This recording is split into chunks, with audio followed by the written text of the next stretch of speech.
Through the generous contribution of Dr. Lewis's family, we're very fortunate to be able to share with you these timeless recordings of Dr. M. W. Lewis, a self-realized American yogi. Dr. Lewis was Paramahansa Yogananda's first American disciple and dearest personal friend. The wisdom Dr. Lewis imparts through these teachings will give you a dynamic and practical insight into the ancient science of yoga as taught by Paramahansa Yogananda. This lecture's title is Greater Than Willpower and was delivered in Hollywood, California on August 10th, 1958. Subject this morning, greater than willpower. Greater than willpower is the power of company and environment. Greater than willpower. Your company and your environment has more influence upon you than your will. Realize that, and therefore we will watch our company. Most people realize that they should change and they want to change. There's no question about that. But why do they keep on in the same old path?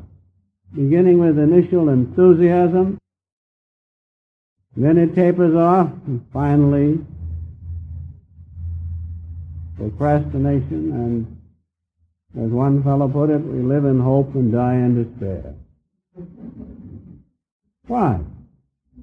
Because there must be something that's keeping us in that pattern of consciousness.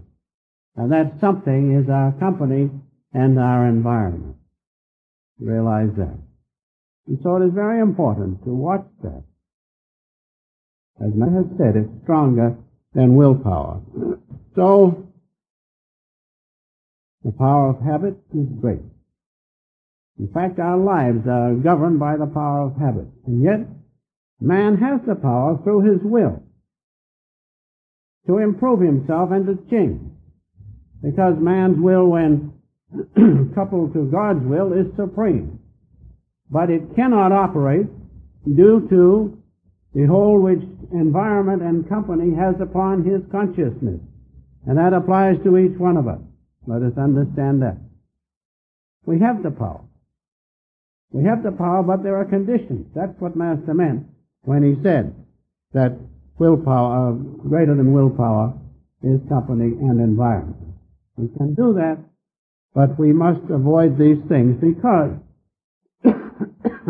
wrong company and wrong environment keep our consciousness in a state of delusion and in which the lack of truth is found. That's why we don't change. That's why this idea or this subject of company environment is so important, because we will want to change. We have the ability to change, but because our consciousness is continually being impregnated by these thoughts of wrong environment and company, that we cannot change. That's what it said in the Bible, which we read, Master's commentary, that the individual can hardly get out of the illusion of environment. So it's very important to understand these simple things about company and environment. I have an illustration here at this time, which you will find in the autobiography, about one of Sri Yukteswarji's disciples, Kumar.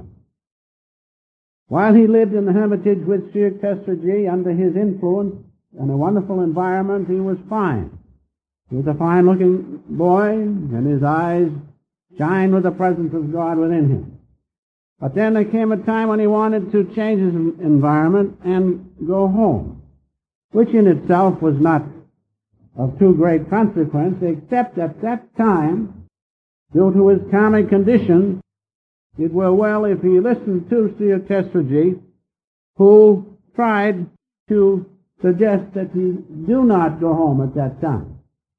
And his Master says that he never authoritatively controlled his disciples' movement, but with his superior wisdom, he could see what was in store for Kumar. So Kumar went home, and he got into environment which was not good for him. And we read the end of the reference as follows. The boy would never have fallen to these depths had he listened to me and not gone away to mix with undesirable companions. He has rejected my protection. The callous world must be his guru still. He has to learn by hard knocks, for not listening to the advice of one like Stuart Chesterton.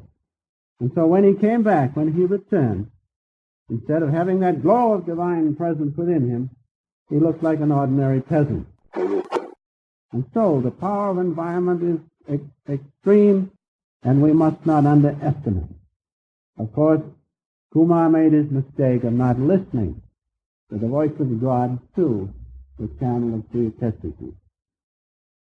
And so, environment is a very great influence in our life.